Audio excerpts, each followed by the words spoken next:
As we start out chapter 8 here, we see Jesus on tour, if you will. He's going out to spread the good news of the kingdom of God. And Jason did such a great job last week just talking about the kingdom of God and the comfort we can have in that as we are in the end times. And if you haven't watched that video yet, go back and definitely give it a check out. But this week, I'm still in that first little section there.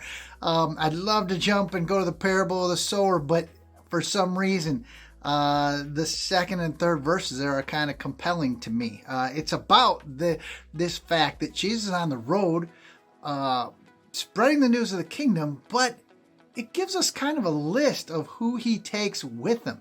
And I've just been kind of mulling over that list and looking at it. I'll share some of it with you right now. It says he took the 12 were with him, some women who had been healed of evil spirits, Mary Magdalene, from whom 7 demons had been gone out, Joanna, the wife of Herod's household manager, Susanna, and many others who provided for them out of their means.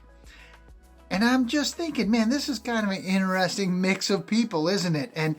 And as followers of Jesus, which they all are, and which we are, why are they there? Why are they following Jesus? And just going through this list, looking at it, you got the 12 disciples, apostles, that you might say they're there to learn from them, but I don't even know at this point if they realize that. Most of them have just had an invitation to follow him and are compelled with Jesus and what he's representing, what they think he's offering. And, I think more than anything, they're there to learn, whether they know it or not, to learn and grow by following Jesus in this walk with him. And that can speak to us, right, in our walk with Jesus, that we should always be learning, growing, and doing our best to understand what Jesus is asking us to do, even though a lot of times it might be confusing, just as it was to them back in the day. Then we have these women that are healed of the evil spirits, and Mary Magdalene, who from 7 demons had gone out. She's following Jesus. They're following Jesus. Why? Because Jesus has done something in their life. Big, amazing miracles, if you will. And they've had a life change. And I think a lot of us, we can say that as well, that we're following Jesus because of that. Because we've seen what Jesus can do, and we just want to be closer to that. We want to do more. We want to see Jesus work more miracles in this world because he's bigger than anything here, and he just fascinates us. He gives us hope. Then there's these other people at the end they kind of talk about here.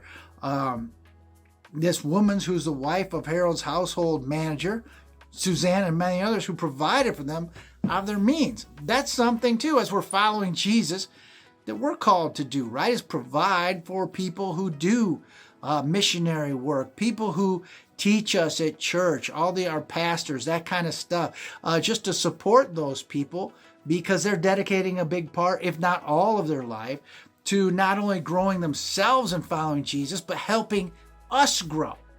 And I know I don't talk about this very often, but this is a great opportunity to talk about those of you who support IndyCar Ministry and how thankful not only Jason and I are of your support of this ministry. I mean, we might be the figureheads of the ministry, but man, there's countless people behind the scenes who volunteer and work here and appreciate all the things that each one of you do to support this ministry. And if you're not supporting the ministry, we just ask that maybe you prayerfully consider that, to get involved. Our season starts in earnest, if you will, in about a month, and we're going to be traveling on the road, pretty hectic. We've talked through our travel plans, and all the planning is pretty much done. We're just waiting to put it into action here in a month or so, and it's going to be a really busy summer. We're excited about the things that are going on, but we'd invite you to maybe be like these people and join as a follower of Jesus in supporting us in our ministry.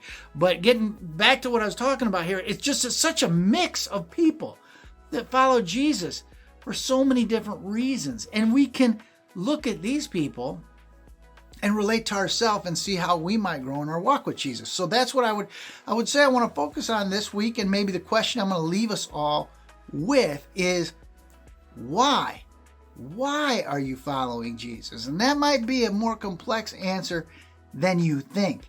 And not only that, why is Jesus calling you to follow him?